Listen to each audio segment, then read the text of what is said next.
We now know where the heck Aaron Rodgers was, so I guess we could talk about that, plus some other New York Jets banter. It's time for Boy Green Daily. Let's roll.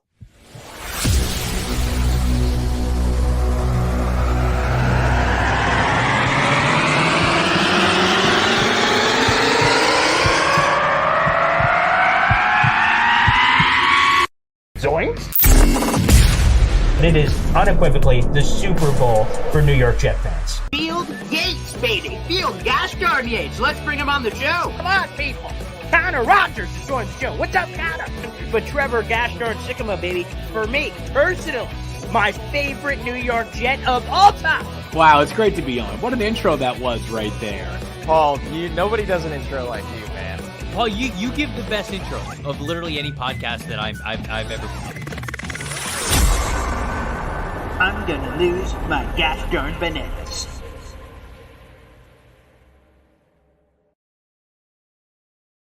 What's up, everybody? Paul Liston Jr., a.k.a. Boy Green. I'm the New York Jets digital reporter for Heavy.com. Welcome to Boy Green Daily, a daily New York Jets video show, also available wherever you get your podcast. And during that intro, I had to upgrade the gear real quick and switch out the hats because it is time for our Badlands Overlord, Joe Caporoso, the co-host with Connor Rodgers, and again, some people say the #1 New York Jets subscription podcast on the planet. So without further ado, let's bring him in. That is Joe Caporoso here on a friggin' Tuesday morning. What's up, Joe? What's up? Thank you for having me, buddy. Looking sharp in the hat. Also Yes. back on sale now. Perfect timing to wear it. I think we got like 10 new ones in stock. Can you give us any details on that? Where would people go if they wanted to peruse such matters with the Badlands hat? A little badlandstoj.com. We got the white rope hats there, which you're looking very sharp in. We got some workout shorts. We got Nike golf polos. So a nice spread to choose from. So badlandstoj.com to get that merch going for the back half of the summer. Those hats, they flew off the shelf, so we had to bring them back. So good to see them back out in the wild again. Yeah, that's for sure. And, well, something else that was in the wild, I guess you could say, is Aaron Rodgers, apparently on a 3-week vacation to Egypt. To Connor Hughes had a report last night with all the particular details, and that it was this pre-planned vacation trip they booked in the middle of his Achilles rehab. Said, yeah, that's probably away from all the Jet stuff, and it wasn't. And then everything else occurred. Now that you have all the official information, no more rumor mill anymore, like it's all there, according to Connor Hughes reporting. What is your latest temperature check on our pharaoh, Aaron Rodgers? Look, I still don't think this is that big of a story. I understand why it's being talked about a lot. He's Aaron Rodgers. People are always going to talk about him. It's a uniquely quiet time of the football calendar. I think what matters is that Rodgers was at literally every single thing and practice besides these 2 days. This year, last year, missing those 2 practices and having Tyrod get some more reps with the ones, not going to have any impact on the Jets' performance in this regular season. How the Jets handled the messaging, again, not great, not Robert Saleh's strength, really. I think they could have put it out there in a way that made it less of a thing. Although, again, with Rodgers, people are going to talk about it. So I think if you don't follow the Jets closely, you probably don't realize he's been at every OTA. He's been in the building basically every single day except for these few days. And I'm just looking forward to training camp. And really, honestly, at this point, just looking forward to the regular season. Like with the kind of team the Jets have, it's like, get me through the preseason and training camp and get me to the Niners game with everybody healthy and get me to Aaron Rodgers' 5th snap and going forward so we could move past all of that. That's where my head's at. It's like, win now. Let's get to real football. Yeah, and final nugget on this, because now that we know all these particulars, there only seems to be one really looming question, and it may not matter at all to your point because it's not going to affect wins and losses, but if you had this 3-week vacation trip, like Aaron Rodgers has $1 gazillion, you can move flights, you can move things. Why in God's green earth? Now that we know that, that's the question he will be asked at this Lake Tahoe event in a week, and also at training camp. So I don't think you have an answer for it, but just to throw it out there, that seems to be the looming question of why wasn't this trip moved? Look, I think Aaron Rodgers is a guy who wants to march to the beat of his own drum, doesn't want someone else's schedule setting his life in some ways. I think he probably had this book for a while, probably decided in the depths of his rehab he needed to have a spiritual journey back to where civilization started and was like, I'm going no matter what. I communicated this to the team, and like, I don't know. People are different when they're 41 than when they're 21 than when they're 31. And I think this is what you get with him, right? Hopefully we're going to get exceptional quarterback play. We're also going to get some of this. And if they win football games, nobody's going to care. That's for sure. Well, Justin, I was going to go somewhere else, but we might as well just kind of cluster F all of this together. Headline here, TMZ, that's always a good start. New York Jets logo creator sues team in NFL. Pay me for my design, 3 exclamation points, because I want you to see his lovely face, and I'll explain for the people that are watching where this lovely picture of him in that gear came from. There you go. There he is. There's our guy right there. There's our buddy, and you see him holding the helmet. Now, wow, that seems pretty recent. Of course it is. This 81-year-old man, Jim Pons. That's because the Jets came to his house to do a documentary, a quick 10-minute video on why he had the design and everything else, and he seemed pretty hunky-dory during that video, saying, wow, this is amazing. I'm glad they went back to it. And now, what the hell happened here? Is it grandkids pressure him to get the money he was owed, and our family's name is up for something here? Look at this, Joe. Another wonderful story you get to talk about here. This just follows the rule that a week cannot pass without a bizarre New York Jets story happening. And it's just happened every week, I think, the past 37 years of my life. There's always something to talk about, even in the quietest time of the year. It could be Tay Hayes. It could be a logo sue. It can be an Egypt trip. It can be a Japan trip. There's always going to be something. I was mildly surprised from following the story from a distance that there'd be litigation around it. I am happy the Jets have a new design and new jerseys because their old jerseys kind of stunk, which I think we all agree with. So the new ones I think are going to look great. I'm sure the Jets financially can settle this and move it forward. And I'm just curious what's going to happen next week, because we have like 3 weeks before training camp starts. True. So we have time for 3 more somewhat ridiculous stories to happen before we can just talk about, Tyrod Taylor going 7 for 10 in 7-on-7s with a touchdown and an interception and keep it moving. All right. Joe, do you fancy yourself a Jets trivia aficionado? I do. I have an abnormal amount of brain space dedicated to random, ridiculous Jets knowledge and trivia.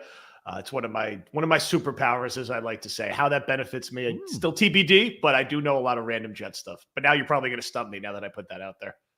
Well, let's turn this serious. Cue the music producer off screen. Here we go. This weird Jets trivia I'm going to throw at you, and we'll see how you do, Joseph. Are you ready? Here it is, okay? Nick Mangold retired following the 2016 season. I want you to name every starting center from him until now. And again, it can be starting center or someone who played some significant reps and somehow didn't start. So it would have to be significant. I'm not saying every guy who's ever had 1 snap there. It's got to be significant. I would say 100-plus snaps there at Jet Center or a start since Mangold stopped in 2016. Okay. Spencer Long. That is correct. Ding! Wesley Johnson. Ooh, that's a good pull. Ding! Jonathan Harrison. Ding! Holy crap. Ryan Khalil. Oh my God, what the hell? Ding! Connor McGovern. Ding! 1 left. This is probably like the first one who played in 2017 and 2018, which is a long time ago. I'm trying to remember. I know Long was Darnold's center his rookie year because he snapped the ball over his head 6,000 times. I'm trying to think who else. Tippmann, McGovern. I guess you can't really count Wes Schweitzer because he didn't play enough center last year. Correct. God, it was another random veteran. I don't know. What's the last one? Okay, it is Dan Feeney. Oh, man. Yeah, Feeney was like a guard, but I guess he did play. Yeah, so I made sure, checked the PFF snaps, 100-plus snaps for old Dan Feeney there at center. There That's you a sneaky go. one. I'm giving That myself a is, B but plus or an A minus. very, very well. I'm going to be honest. When you're going through this, I'm like, do you have a copy of this sheet? Because you're going down the exact name list I have here. I'm like, what the hell? Oh, very impressive. Joe Caporoso. Not too shabby, sir. You should walk away with some sort of prize. I have no prize to give you except for your pride of knowing nonsensical Jets trivia, but nonetheless impressive. But speaking of the center position, that's a beautiful segue that I did myself into this next topic. On a recent Badlands episode, again, the #1 New York Jets subscription podcast in the galaxy, you recently said that the ship has sailed on Connor McGovern and the Jets. Do you still believe that, and why? Yes, I think him, Corey Davis, not coming back. I think with McGovern, he knows he's not coming back to start. I think he'll hold out for some type of someone getting hurt or starting opportunity somewhere. I think I feel like he's been with the team like forever, and it's just like time to turn the page. And they have Wes Schweitzer as their top interior backup who could play a little center, play a little guard. I just think at a certain point with some veterans, it's like, look, we took your job and we gave it to the guy we drafted. And like, he'll probably wait for a different opportunity somewhere else. Not overly dissimilar with Davis, who I think was now understandably annoyed that they gave his job to Alan Lazard and is going to wait for an opportunity somewhere else. Has the ship sailed on any other Jets topics that you can address here? I don't think that they are going to add a safety before training camp. I think they're going to let it play out. And if things get ugly in the preseason, maybe they make a move then. I'm not expecting any like big veteran move pre-camp. I think during camp, I could see one, but I'm not looking for like Justin Simmons or Quandre Diggs to be signed in the next like 2 or 3 weeks. I hope I'm wrong. I'd like them to add a safety, but I don't think it's happening like in July, basically. So you said the only way you believe that will happen, which again, a lot of Jet fans are like doing weird rain dances in their front lawn for that to happen to try to put the final piece of this team together. An injury, like a Chuck Clark-esque thing happening, is the only way you see the Jets dipping their toe in that water here. Yeah, or if like it looks really bad in the preseason, like Adams and Davis are struggling and Clark doesn't look 100%. And it would take something like that. And at least there's names out there that they could add to make an impact. So, Joe, do you take any? Again, we have Joe Caporoso here of Badlands, War Room, your mama's favorite podcast here on the show, for Pete's sake, here on the program.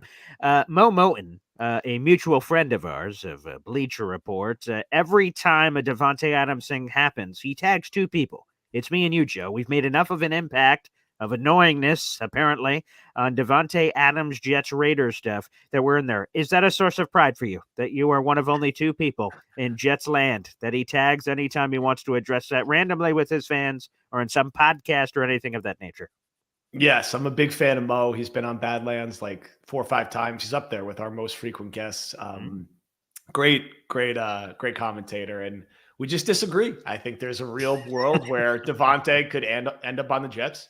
He's been adamant, and he very well may be right. He's closer to the Raiders than I am, that will never happen. I think the Raiders are going to stink this year. I think once that becomes apparent, they should try to get something for their asset. I think the Jets have all their draft picks and 2 threes next year. I think the cap can be fake at times, and they can maneuver money as needed. If they start the season strong and they look weak at receiver, I think they will be aggressive. And I think in a sort of a 1-year push, that type of thing could happen. I don't think it's like 75% going to happen, but I think it's like 35, 40%. So like a real chance. And we'll see if the trade does happen. Mo will be wearing that hat you're wearing in a Badlands polo on his pods. And if it doesn't happen, I don't know. I probably won't do anything, but still I'm rooting for it to happen. Yeah, that's for sure. There's no question about it. That hopefully we can kind of get that into the universe. But you just said that Mo Moten you think could have been the most frequented guest on your podcast. If he's not, who is? Who is number 1 on that list? I'm not going to count. I'm trying to think. So we've had Dan. You're not counting like TOJ family. Yeah, so can't count the extended Parkinson's TOJ. Yeah. Yes, right. Can't count the extended family. I think so. We've had Dan Hansis on a few times. He'll be on again later this month. Had Trevor on a few times. He was on recently. Yes. He's great. I'm trying to think who else is racked up. We had some of the Ringer boys on a good amount. Danny Kelly and Danny Heifetz have each been on probably 4 or 5 times. I think that's it. Those are like the multiple hit ones. Jason OTC, longtime friend of the pod, was on the original docuseries. He's probably up there too. He's been on a bunch. So we try to we try to mix it in, and we'll always. And our friend Connor Hughes has also been on a lot. I should shout him out as well. So it's been a nice mix, and now we'll start getting, as you know, a little busier. Got a couple more weeks of the calm before the storm, and excited to get back into that rhythm of real football. Let me ask you, who's the Moby Dick? Who is the guest that you've been out on the waters and you're like, man, that is a future Badlands guest. They haven't been on yet. They don't know it yet, but that's the one that you're hunting. Who is that name or names? Oh, man. I would love to For an get appearance Eric on the show. Yeah. Since we're pretty nostalgia heavy, I'd love to get an Eric Mangini or Rex Ryan on the show. That would be fun. We've been chasing Le'Veon Bell because we just want to, shit talk Adam Gase for a while. So that's out there. I'd love to get Rich Eisen on. I think that would be a fun one. So those are some of the ones that are out there. We've actually had some nice player appearances. We've had Kotri and Mangold pretty recently, which has been really cool. But those names, I would love to get like a long Mangini or Rex episode at some point. Let me ask you, are those some of those guest people you're efforting, or they're just on the list and whenever the moons and stars align, hopefully it happens?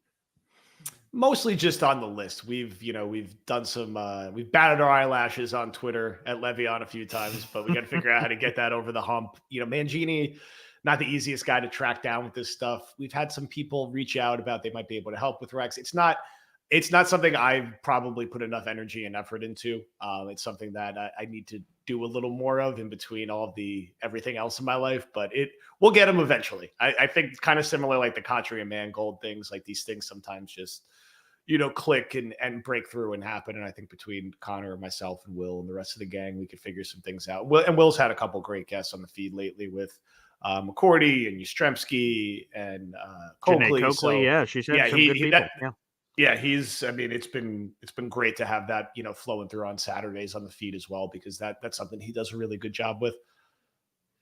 And Joe, we haven't had it in Badlands history. Hell, not even this show's history, for God's sakes. Well, I guess the very beginning of this show's history, like a decade plus ago, maybe I got the tail end of something. But for the most part, we've got nothing really of exciting nature to talk about. Are you and Connor going to be doing some level of breakdown of an opponent later in the season because it matters, or is that going to be all draft talk? So is this finally the year where we're having, when you bring a guest on, which sometimes we bring on guests from the opponent on the show, once we get to a certain point of the Jet season in recent memory, it's not, ooh, what do you think is the key X factor here on the line? It just, we know where the talk goes. So is this the year, basically? I really hope so. I think it will be. I think they will make the playoffs this year. I think we'll be talking about meaningful football in December and early January. And like you said, it's been a really long time since we've been able to do that in the back half of the year.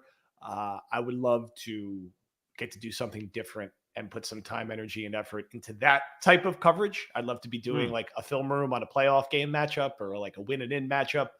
I really can't remember doing that since late 2015 when I was really writing more than podcasting for Turn on the Jets. So it's been a while, and it would be nice to do something different at this point.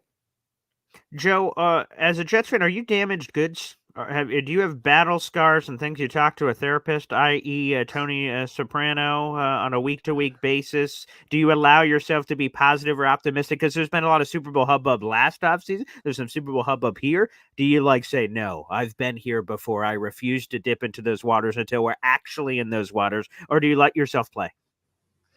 I've kind of came through the other side. Maybe this is just a function of getting a little older. I'm optimistic about this year. I think they are going to be good. I think they are going to make the playoffs. I was optimistic about last year, and I was there when he got hurt. I was sitting right next to Garrett Wilson's dad and watching everyone just have a miserable reaction as it happened in real time, and that was absolutely soul-crushing.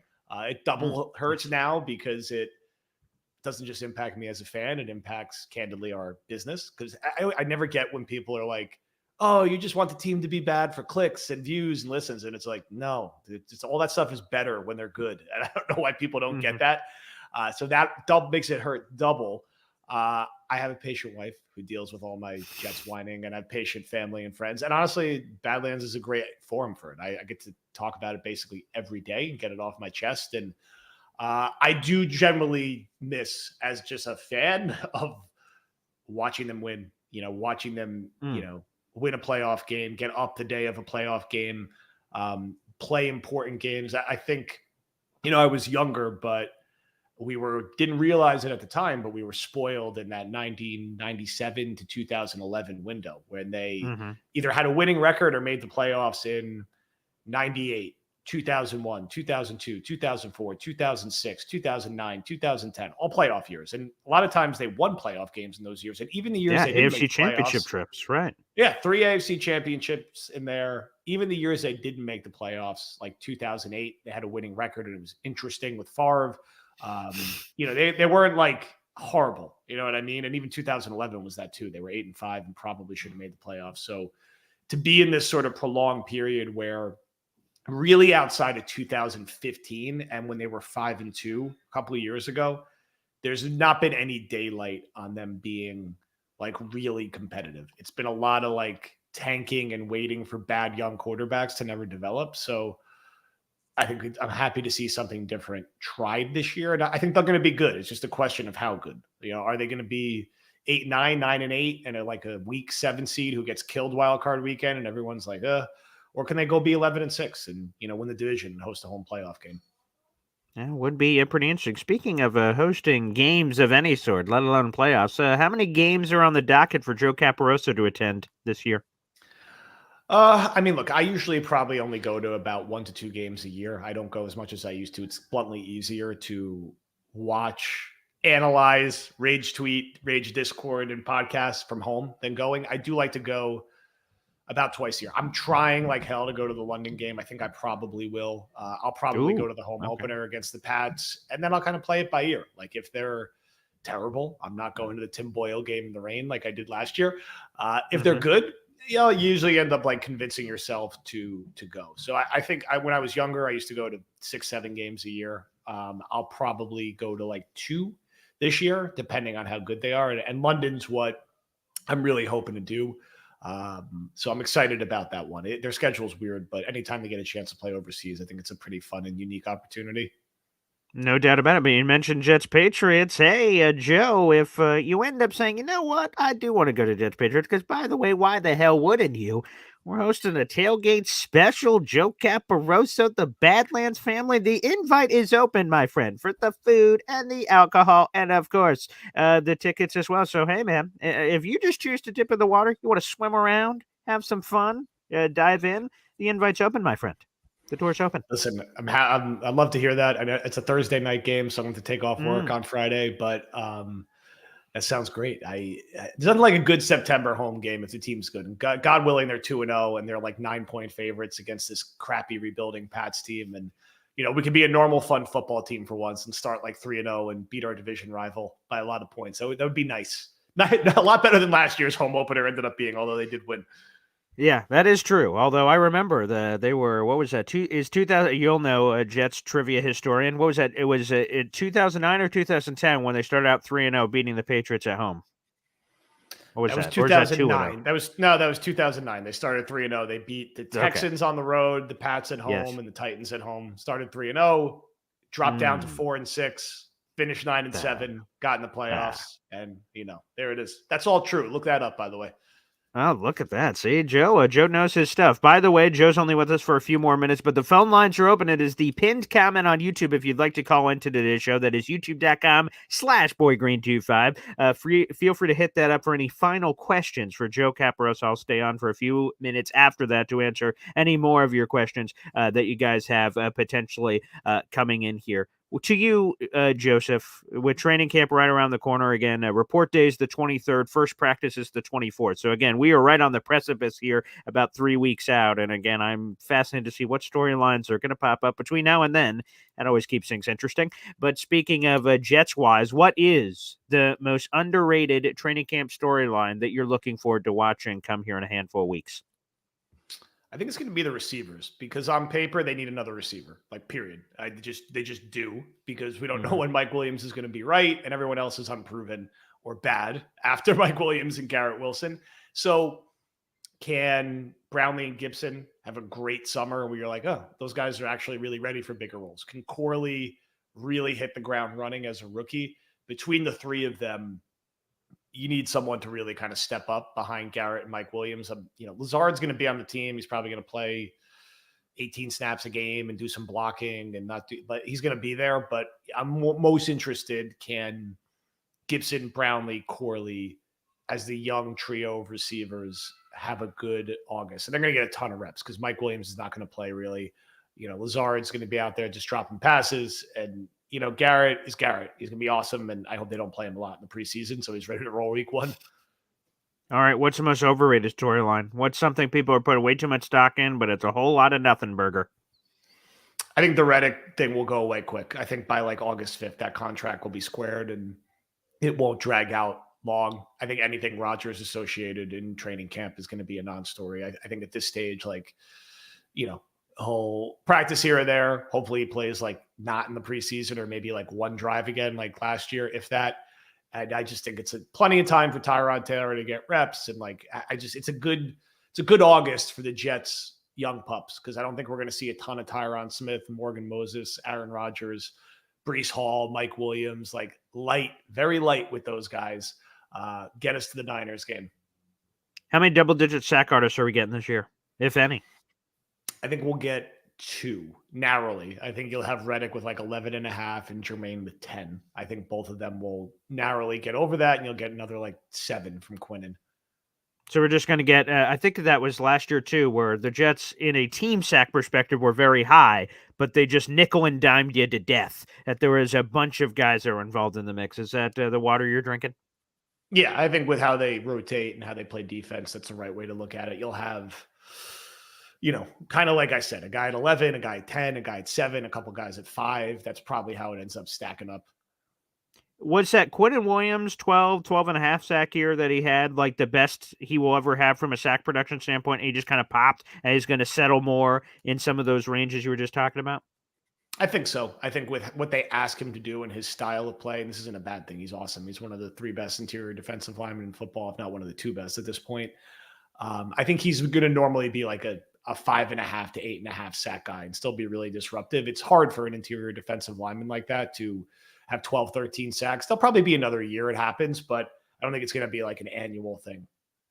Who is your favorite player on the Jets right now? Probably Garrett Wilson. Wide receiver. Yeah. You wide receivers stay together. Yes. It's underappreciated how rare it is for Jet receivers to go over 1,000 yards. And he's done it back-to-back years with Zach Wilson. And one of the most mind-numbing parts of last season to me was when people were putting energy and effort into criticizing Garrett Wilson and Breece Hall, not Zach Wilson and Nate Hackett. So I'm looking forward to Garrett having a very good year this year. All right, this is the last one on Garrett Wilson. Sauce seems obvious. He's the number 1 corner in football. When you pay him as the number 1 corner in football. Bing, boom, bam. That one's done. What about Garrett Wilson? I look at wide receiver rankings across the league, and most people that I've seen have him outside the top 10 comfortably.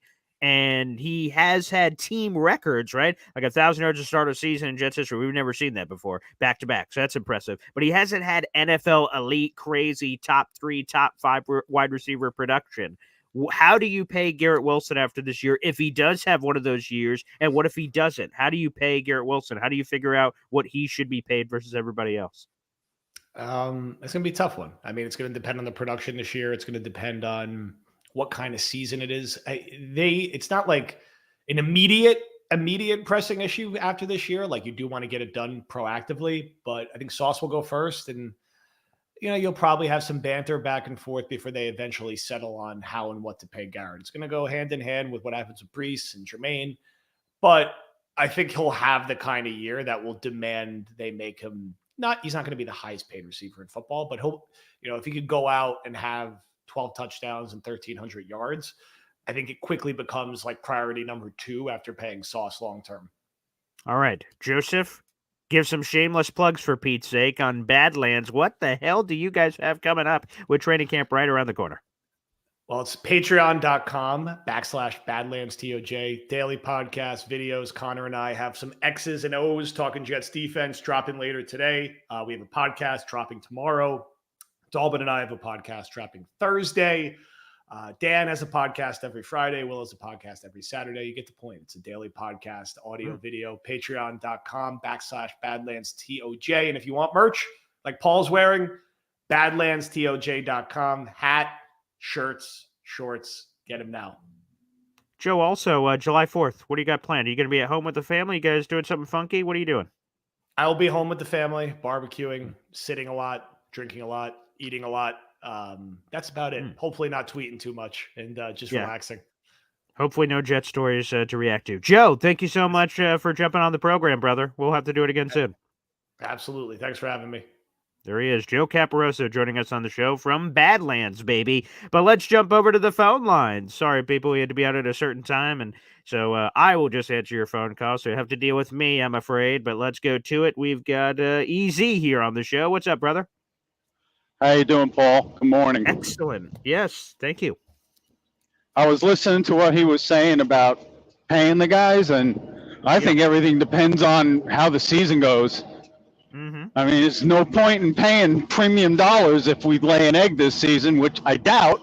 But unfortunately, we are the Jets. We always hope for the best. So it does. To your point, though, I think there's something to it. Rich Cimini has said a few times that he believes that Woody has done shelling out big bucks this year, but I think it's kind of to your point. All right, it's almost Jerry Jones-ish a little bit. He's going way extreme with it, but it's a little bit of that where he's like, all right, let's see what happens. And if everyone balls out, all right, we're going to start opening up the checkbook. But let's see, instead of hype and hubbub and off-season headlines and things, like, let's see if they can actually do it. So I think you're right. I think that's spot on. Yeah, well, Woody wants fannies in the seats, and he wants to be able to raise those prices so he can pay these guys top money. Right. He only makes so much money from hot dogs and beer. Yeah, that's a good point. Yeah, we got to help. Happy people drink more beer and eat more hot dogs. So that's science. That's science, if I've ever heard it. Yeah. I mean, it is. You want to, you drink more to celebrate than you do to commiserate. So. Well, I don't know. I've seen a lot of Jet fans throwing some back at stadiums and 40-0 losses, but I think you're right on the whole. That's true. I've seen Jake down in the Hennessy when the Jets lose pretty bad. So. Yeah, oh yeah, that's for sure. I've seen it live on shows before, which has been impressive. Which is funny as hell.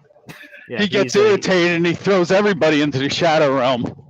Yeah, right. Anyone who just kind of irks him a little bit. If his delivery guy was a little late on the food, it's like shadow realm. You're like, oh Jesus, what's going on there? Oh yeah. He's a fiery redhead, man. He's a fiery redhead. It's part of their breed. It's part of their breed. Yep. No doubt about it. Ginger Nation. Yeah. Rock and roll. Him and Matt O'Leary. Yes, there you go. There are two members of that group that we support. We love those guys. Anyway, you have a good one, and signing off. I appreciate it. Thanks, EZ, for joining us here on the show. Let's go to a guy who promised this before. He said, well, first time, long time. And now he said, this might not be the last time. I'm like, okay, well, it's true. FLPHIL 98. Phil here on the show. What's up, brother? Good morning, Paul. I'm doing excellent. Love the gear and the gun show. Thanks for the free ticket to that puppy, baby. Yeah. Well, I'm 62 years old, so I'm trying to do my best. 62 years young as far as I'm concerned, but I love it. What's on your mind, my friend? Well, yesterday I didn't get to tell you the reason for the 98 is I had a good friend back in those days in the 90s who had season tickets to the Jets. He got them in 97 when they hired Parcells. Yeah. And he had them until 2002 or 3. And for several of those years, I went with him to most of the games. So I had a really great, the window that Joe was just talking about. I was a big part of that. And the 98 season was, to me, in my 62 years, I've been a Jets fan since when they were called the Titans. I remember the Super Bowl vaguely. I was 7 or 8 years old. But the first time that I was ever like, this is it, was that year. I was at the playoff game in 98 against the Jaguars. I think the final was like 34-24, but it was never close. They the place was rocking. I never felt anything like it. So, my email is philhas98, every use I can for 98 was a fabulous year. Fabulous year. Do you think, let me ask you, do you think we're ever going to get back to that moment in that stadium, the crazy atmosphere? Can we recapture that in a new way here in the 21st century? Yeah, I think that what's going on right now with all of the doubts that we have that are unavoidable with all the injury history and all that stuff, make it very difficult to feel the way I felt that year. That year, about halfway through the season, I knew something special was happening. It'll probably take a while this year, but if this team gets off to a good start, if halfway through we're at the top of the AFC, then I think very possibly that's the deal. And honestly, the Aaron Rodgers thing, I'm not an Aaron Rodgers hater, but I'm kind of like your dad. I got some issues with the guy. If he plays great football, I don't really give a crap. But I think if this team plays really well, I think you can win with Tyrod Taylor. I truly do. We've seen the Trent Dilfers and all that kind of stuff. This is a team that if they play to their potential, all you're going to need is a guy who doesn't lose games for you. Yeah, that's true. And Tyrod Taylor is the captain of the Not Lose Games fan club. Look at his history of not throwing a lot of interceptions, taking care of the football. I mean, he is the modernized version of Trent Dilfer in a lot of ways with what he brings to the table. So, yes, as opposed to Zach, who kept destroying games despite everything else that was happening. Tyrod is a guy that I certainly think can keep the ship afloat. Yeah, I mean, that's what's been killing us for years is just really bad quarterback play. And by the way, the other day you mentioned, best starting quarterback and best backup. Yes. Yeah, hands down, it's Joe Namath, although I got to give an honorable mention to Pennington and O'Brien. O'Brien gets a bad rap. He could really throw the ball. 100%.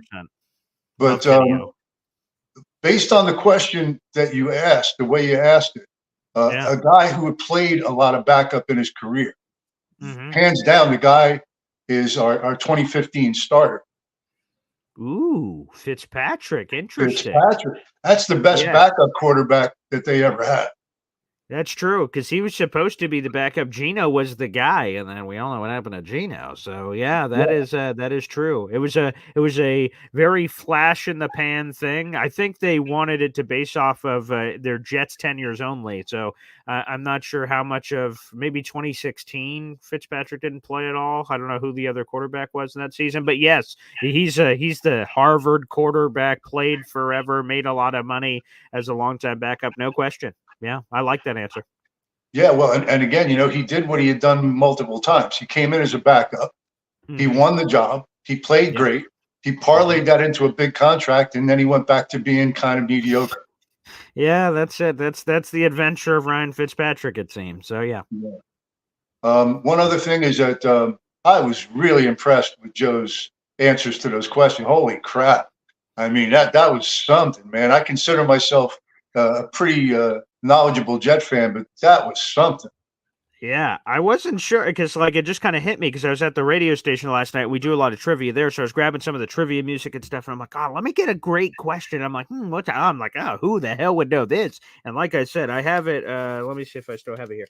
He went through. I have it right here. So he went through this friggin' list, people. He went bang, bang, bang, and I don't even know why I have him in this order. This isn't necessarily the historical order, and he just bang, bang, bang with them, and I'm like, are you friggin' kidding me? Does he have a copy? Is there another camera behind me where he's looking at this list? How in the hell did he get that? So, yeah, pretty damn impressive. So he missed one, and the one he missed, I don't think Dan Feeney had many starts. It was just a lot of reps because of injuries. So, yeah, not too shabby.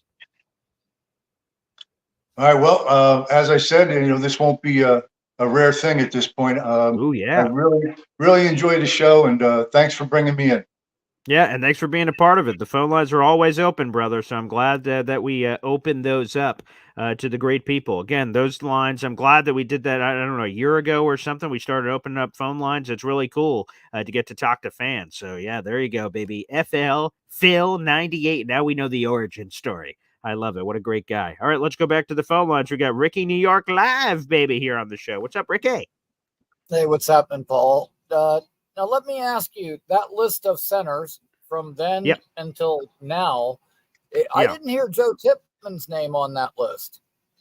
Yeah, so what we tried to do is pick all the ones in between, but he also did mention Titman as we were going through it anyway. He talked about the recent and mentioned Titman. So I didn't put him on the list, but yes, of course, Titman, of course, also counts on the list. Obviously, he was a guy that obviously started both guard and center last year, so he deserved love. I should have given him more attention for being on the list, but yeah, I just kind of threw him in as a throwaway. But yes, you're right. I should have given more love to that. Okay, yeah, I mean, because you said until now, and he's the Yeah, now. right. And technically now is now. Yes, that's a good point. Right. Yeah. Okay. At any rate, and with what he was saying as far as paying the guys, I mean, I'm still going to lean towards paying Brees early because he'll technically be up first since he wasn't a first rounder. But correct, that's true. I don't want to see him go anywhere. As far as Garrett Wilson, I mean, he won't get paid as the top receiver, but I mean, could you not see Garrett getting like that Amon-Ra St. Brown money? Because I could. Let me see. Highest paid. Let me see what Amon was at. Highest paid wide receivers he NFL. He just got paid recently, and it wasn't cheap either. It was. I'm trying to think of the exact number. Yeah, the thing I'm trying to check is just the only one that I look at is average per year. So 30 minutes. Oh, 100%. Yeah, I just want to make sure we had the right number. So here are the current numbers because so much happened this offseason. Justin Jefferson's the highest paid wide receiver in football at $35 million a year. A.J. Brown's number 2 at $32 million. And then Amon-Ra and Tyreek Hill both at $30 million. Amon-Ra is like a hair above that. And then all these other guys are in the late 28s, Jalen Waddle, Davante Adams, and stuff of that nature. Yeah, I think 30 million is the watermark that I would guess.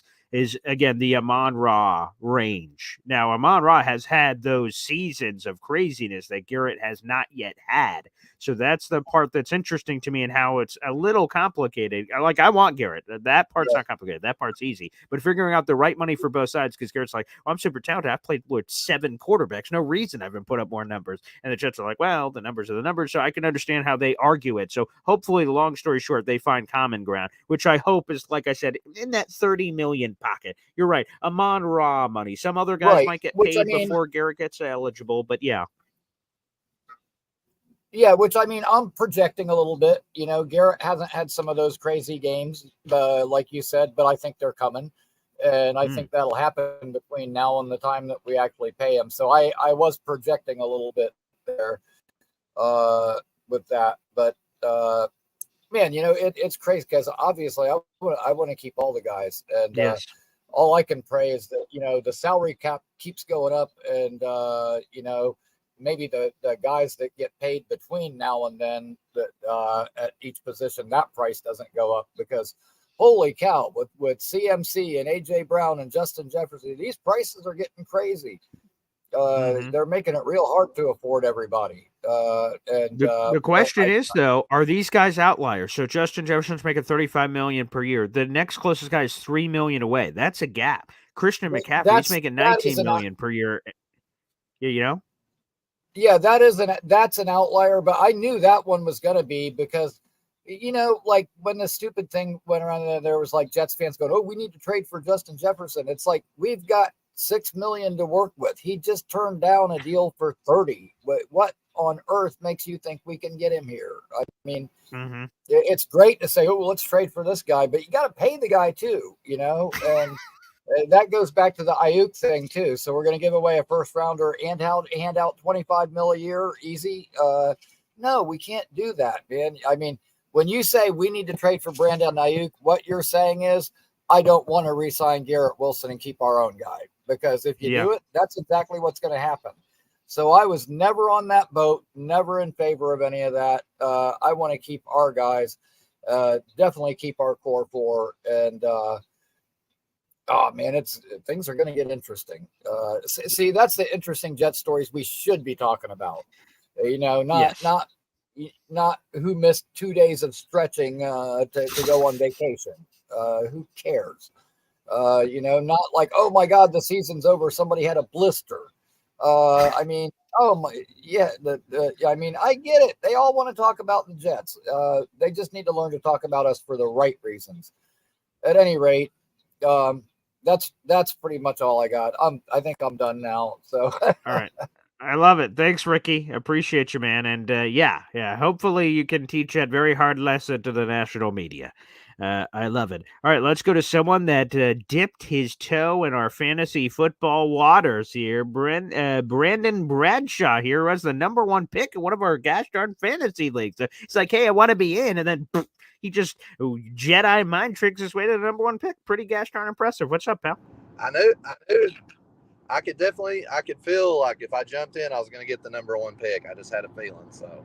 Wow. Well, okay. Well, God, I need the lottery numbers at the end of this call. I'm ready to roll. Yes. Yeah. Now I just got to figure out who that number one pick is going to be. You know, I've never had the number one pick before, so I'll definitely. You know how it is when you're trying to plan your fantasy team, and you're like, well, who's this guy going to get? So then I can go for this guy or this guy. It's like, well, I've got the whole menu. I can pick whoever. So I love that. Yeah, you do have the whole menu. You're going to set the tone, man. I will say, and I'm not saying I'm picking this guy number one, but I think Garrett Wilson is going to have a freaking huge year. Like, I'm thinking Randy Moss numbers. Like, I'm telling you, hey, and I had a feeling I was going to get the number one pick, so maybe I'll stay hot. Maybe, you know. I know. But, well, because here's the honest truth, and I really, again, you can pick whoever the hell you want, obviously. It's your number one pick to pick.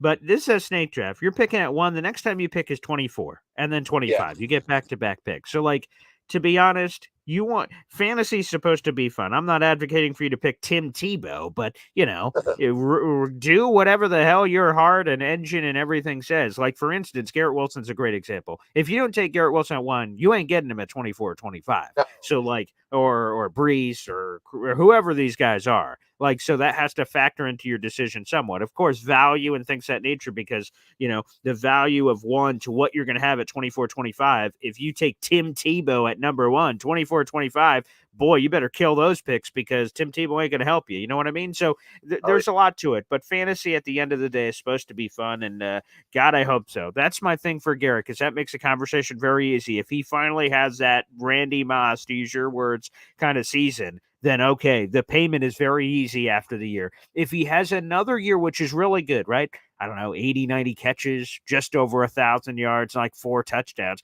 That's basically what he's had his entire career. That makes it more complicated on how to pay him, because not that I know Garrett, but he's going to say, I'm Garrett Wilson. I've played with all these crap quarterbacks or whatever situation has happened that I could have had crazy numbers if I was somewhere else. So we just don't want him to be upset. I hope he has a Randy Moss year, though. Oh yeah. I'm like you. I'm like, you know, he's played as well as he has with the crap we've had thrown to him. Golly, you know, I got to see Tim Boyle throw in person last year, and it was terrible. It was terrible. I finally talked my wife into going to a Jets game, and we get Tim Boyle passing around. It was terrible. But anyway. Real quick, are you going to a Jets game this year? Yes, I'm going to week 2. Nashville is about 3.5 hours from where I live. And that we'd already gotten the tickets.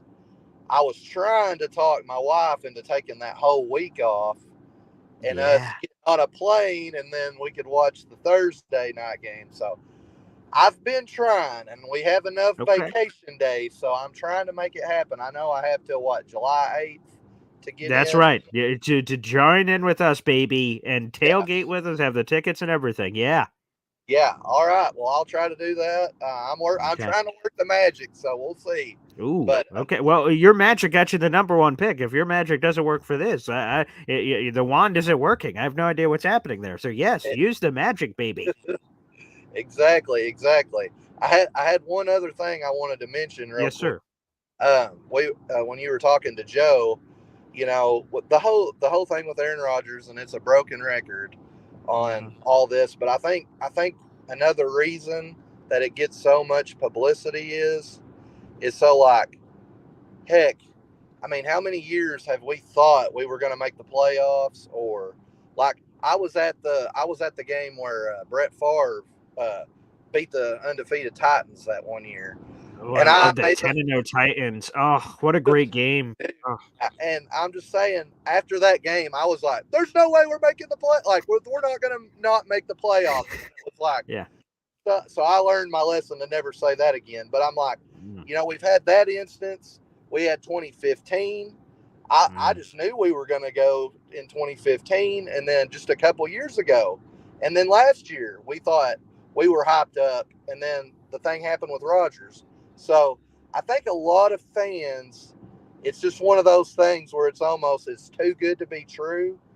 So they pay attention to a lot of this stuff when it's like, well, he didn't show up for this. It's like, is there an issue? Is he mad? Is he, is he being selfish? So I think a lot of people, even though, and I consider myself a diehard Jets fan, we were in a Pick'ems league last year, and I picked the Jets to win every game. So, I mean, I love that. But I'm like, at the end of the day, I think that's another reason why it just gets so much hype, is because it's like, we all think something bad's going to happen. And I'm telling you, this team, heck, I don't know. I don't think I've seen us have a team this loaded. I've got a real good feeling about it. I had a good feeling about the first pick. I got a good feeling about Garrett Wilson, and I got a good feeling about this team. So I'll just leave you with that. Exactly. Okay, that's a great place to leave. Thank you, Brandon, baby. Phenomenal. And a great plug, people. Again, we have till July 8th, and I am happy to know my phone was blowing up yesterday from people buying tickets and tailgate packages to all of this jazz. So I'm going to turn off the banner real quick so you guys can see this promotional poster here of all the details for this Jets-Patriots game. I'm throwing it up on the screen. Again, it's coming up on Thursday, September 19th, which you may say to yourself, oh, that's far away. I don't need to do anything. We need all of this action I'm going to read you by July 8th. Tickets are $140 a pop. They're in the upper end zone. You'll sit with me, Nick Shine, proud NYJ fan. We'll be together. A bunch of people are coming. Woody, my father, a bunch of other Jets content creators, Jake Asman swinging by the tailgate special. So tickets, if you want to sit with us, are $140 per ticket. And again, my PayPal and Venmo information are right here. It's my email, Paul, the letter ESDENJR@gmail.com. Okay, that's the same thing for PayPal or Venmo. Okay, and there it is. So the tickets are $140 a pop. Tailgate only option is $65. That's all you can eat and all you can drink for like 3 or 4 hours before the game. And Tailgate Joe, again, you can read more information about some of the food and drinks. The menu isn't out yet, but a lot of videos. There's all kinds of stuff if you want to taste, pun intended, of some of the stuff he's done before. It's fantastic. So we're going to a pro as far as all that's concerned. But we have to collect the money by July 8th because we have to hand that money over to the New York Jets. So to lock in our spots. So there's no way to stop that train. So if you're thinking about it, you're on the fence. And I've had that a little bit yesterday with people reaching out saying, okay, I just had to do it. I didn't want to miss this. Make sure you get your money in and send it. So here's what you have to do if you guys are interested. We have 400 people in the room right now. So if you guys are going to Jets Patriots, there are a couple options you can consider. First off, if you already have your Jets Patriots tickets, you already bought them, let's say when the schedule came out, but you want to tailgate with us, you can with the tailgate only option. Make sure when you PayPal or Venmo me, you give your first and last name, give an email so we can communicate with you, and then exactly what you're buying. 2 tailgate packages, 3 tailgate packages, 4 tailgate packages, a couple of tickets, 2 tickets to Jets Patriots, and then 2 tailgate packages. Whatever your situation is, we want full details so we make sure that we put your money in the proper place because we have an Excel sheet. We're keeping track of everyone who paid and what they're paying for and everything else and where the money's all going. So make sure you guys do that. So if you just want to tailgate with us and then go sit wherever you're going to sit in the game, you can do that. Or the opposite. You can tailgate wherever you want. Maybe you have a normal tailgate you go to, and then you could sit with us during the game. Either way, it works, people. But you're going to want to be there or be square. It's Jets Patriots. It's home opener. It's a ritual animal sacrifice. We're going to kick the Patriots' ass, for Pete's sake. And we're going to party before it. We're going to enjoy it during the game. And then we're going to celebrate after. So for the love of everything that's holy, if you're on the fence, like Brandon and his beautiful wife, that's like, I'm not so sure. Just do it, baby. Just do it. Figure it out. I'm going to be honest, as a good example for me, I wasn't going to be able to go to Jets Patriots. I'm like, Thursday night, I'd love to go for the atmosphere and everything, but I'm like, middle of the week, I'm going to have to figure out work. And I'm like, you know what? I'm just going to figure it out. I'm going to go. And I just committed. I'm going to this thing. So Jets Patriots is happening for me. We've got a flurry, like I said, of little PayPal and Venmo notifications on my phone. Ba-ding, ba-ding, ba-ding. Of people saying, okay, I'm in. So again, you have to July 8th. I know it's July 4th week, so things get crazy and things get lost, but you have to have your money in by July 8th. That is Monday, July 8th for those counting their dates at home. And if you have questions, again, I'll throw back up the promotional poster. If you have questions for me, you can also reach out to me because that's also my email, which is, again, Paul A, the letter, ESDENJR@gmail.com. You can email me if you have questions about the tickets or the food or anything of that nature. Let me know. If you don't want to use email, you can use it on any social media portal. That is at boy, B-O-Y, green the color, 25, okay?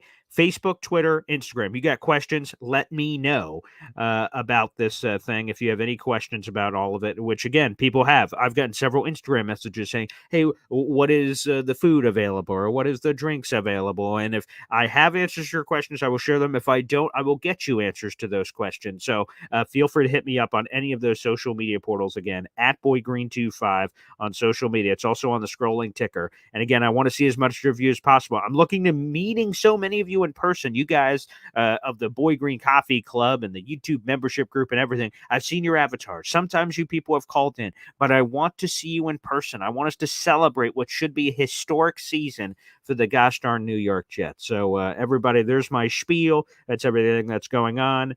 And yeah. So let's hope. And as we're wrapping up the show, I'll answer a couple of questions here.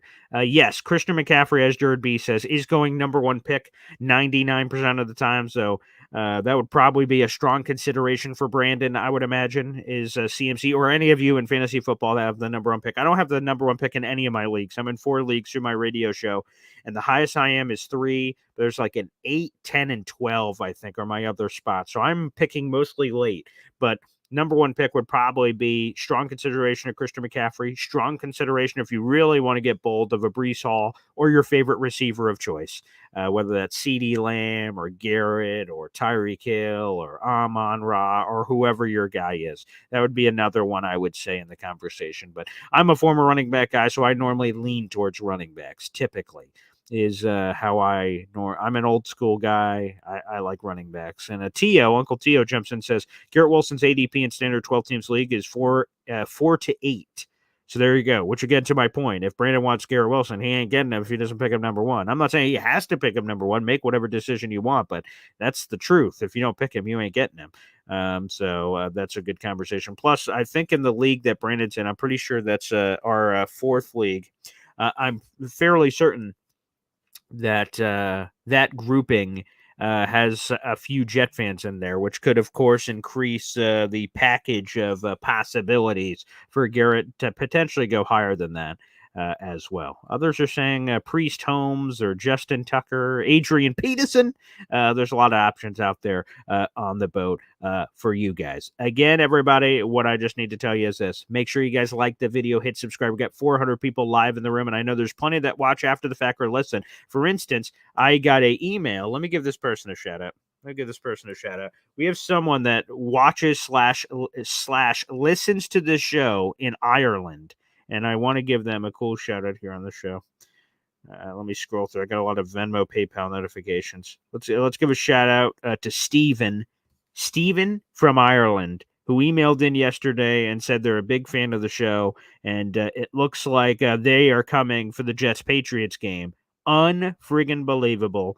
That's so cool. So Steven from Ireland who listens to the show, this show is friggin' global, baby. That's awesome. And it was so cool to meet and hear FL Phil 98 to hear his story of how he found the show and how he listens to the show. The thing is that this is just kind of a central point for all of us to commiserate and celebrate and all of those things as we come together. And hopefully this can be a pulpit for all you guys, whether you're in Ireland or Texas or Kentucky or Georgia. The show is everywhere, baby. So you can be wherever the heck you want. So shout out to Steven, though. I got a nice email yesterday. They're coming, I believe, to the tailgate action for Jets Patriots. And there's some people that are coming to both. So you can come to game and tailgate or one or the other, whatever ends up working. And beautiful. So we have a Patriots fan that is gone. There we go. Beautiful. I didn't even have to do it. I think that was our moderator who jumped in on that. Thank you very much. So go Patriots. Very nice in our comments section. Hey, we got moderators in our comments section to keep it going. Get rid of the spam. Appreciate that. But again, everybody, thanks for tuning in. We'll be back on live in a little bit. You love that little fantasy, trivia game, whatever that we just did with Joe Caporoso. Well, me and Woody are doing an interesting, nostalgic Jets fantasy draft that you guys are going to want to check out. That's coming up at 3 o'clock today, excuse me. So me and Woody are jumping in for Boy Green Meets Woody. Another live show I do on Tuesdays and Thursdays is live at 3 o'clock. We are doing a celebration of sorts, and we're doing a nostalgia draft, which should be a lot of fun. So looking forward to that in a little bit. Thanks, everybody, we got Jared B. has one more question in here. Let me squeeze that in. Let me see here. Let me see real quick. Let me grab that. We have one of those questions from Jared. I just saw it a second ago. He had it in. Oh, there it is. Paul pick 3 tight ends for the Jets dream team all time. It seems like no rules. Oh, boy. This is okay. All right. Let me see here. Let me pick my all-time dream before we sign off. My all-time dream tight end. So, one guy that has a special place in my heart. We'll see if he makes this list. Is Dustin Keller. I love Dustin. He's wonderful. He's a fun guy for sure. How could you not consider him? I love these are just random tight end shout outs. Whether it's Chris Baker, shout out to Chris Baker, baby. He would be on my list for sure. George Sauer, speaking of Sours, let's throw him out there for sure. Let's now we're in a group of tight ends. Who else? Let's go through. Matthew Mulligan. I hate that guy. Oh my God, he's one of the Jets I hate. I remember the Chris Herndon era. Wasn't that a great era to be a part of? Jeff Cumberland. Oh yeah, here we go. Yeah, this is the Lester type. Ken Wisenhunt. I forgot. Former Arizona Cardinals head coach was a Jets tight end. I did not know that. That's fun trivia. Apparently, he would obviously be on the list. Chris Baker, Jeff Cumberland. These are just kind of random fun names from the past. Austin Safarian Jenkins. How do you not get him in there as a favorite? I'm joking mostly. Bubba Franks. Bubba in that Brett Favre year. Let me see. Mickey Schuler, of course. So Mickey is on the list. So 3 tight ends. All right, let me write this down. All right, so we got Mickey Schuler, obviously. Schuler's got to be on this list. Mickey Schuler. Okay. Let's see. I'll dive into the chat to see if we have any of your guys' suggestions for the dream tight ends here. So I got Mickey for sure. He's on the list. Sauer was a wide receiver. Oh, they listed him weirdly as a tight end on Pro Football Reference, but John Sauer. So I will take your I will trust you, Sauer, over Pro Football Reference. Yeah, they had him listed as a defensive end / tight end, which is interesting. But yeah, so Mickey Schuler's on the list for sure. I love Anthony Becht, but I don't know if he would crack the list. Jordan Leggett. Look at these random ass names that are at tight end here, historically speaking. Johnny Mitchell. Oh, there you go. Oh, is Kyle Brady on this list? Where's Kyle Brady? Where's he on this list? I'm kidding. I'm putting Chris Baker on this list. I love Chris Baker. So. And then this is my list. So these are my dream tight ends. So Chris Baker's making my list. I don't know what seasons he had specifically here. I'll double check his numbers in a second. But yeah, I was a big fan. Of Chris Baker back in the day. I got Doug Jolly, Kellen Winslow, Rich Castor. Jesus, we've had a lot of tight ends apparently. Jerome Barkham. Okay, there you go. There's another one. Ryan Griffin. I wish I could forget that era. Oh, Jason Morrow. Oh, God. Good Lord have mercy. Oh boy, some of those names. Yeah, I'm going to put Keller. All right. So right now, until I have a brutal name that I've missed, Mickey Schuler, Chris Baker, Dustin Keller, in no particular order. And Tyler Conklin's been a fun one. Give him a random shout out.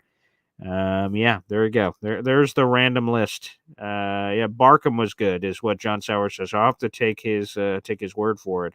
Jumbo Elliott for one play. That the big man. Kellen Winslow was fun, but yeah, I'm going to go again. Mickey Schuler, Chris Baker, Dustin Keller. Chris Baker is one of my favorites. Absolutely one of my favorites. Yeah, that's for sure. All right, fun little close and do that. And NY Flight Jet Talk just said he just woke up, so he has to rewatch a show. Which, by the way, is a great way to end because that's how you can consume this show. Some people watch it live. Some people never can. For instance, that Ireland Stephen that I brought up, he says he can never listen to a show live because of the time difference, which makes sense. Which, by the way, let me look that up real quick. What is New York to Ireland? Let me see. New York to Ireland time zone difference. That is 5 hours ahead. So like when it's 8:30 here, it's 1:37 there. So I could imagine, he's in the middle of his workday, which probably makes sense. But anywho, which is that's good to know.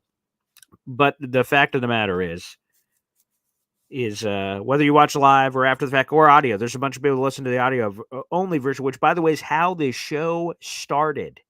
Is a audio only show that was on the radio here in town at my student run radio station at WNYO. That's how the Jet Show started. And then I turned it into a podcast where you could listen to it once a week. And now it's an everyday show. So it's just evolved over time. So I've been doing this for the last 14 years, something like that. And it's been an absolute treat. And hopefully we could do this show for a cajillion more years. It would be a lot of fun to make that happen. So appreciate it. And there you go. There's Jared B. Paul, also, I just found your show on podcast on Spotify. Yeah, it streams wherever you get your podcasts. I mentioned at the beginning of the show, and I'm not kidding. I have it on Spreaker of all the places it goes, from Stitcher to this, to this, to this. Anywhere that you listen to podcasts, you can find Boy Green Daily. It's phenomenal. And it's a good time. And I thank all of you for supporting the show and making it happen. So thanks, everybody, for tuning in. Like the video, hit subscribe. And again, it's also in the YouTube description down below. Jets, Patriots tickets. Get them now as soon as you can, or tailgate tickets, or both. Make sure you do it. Peer pressure any family member you need to make it happen, because I want to meet as many of you as possible. Thanks, everybody, for tuning in. We'll see you later today at 3 o'clock. Take care.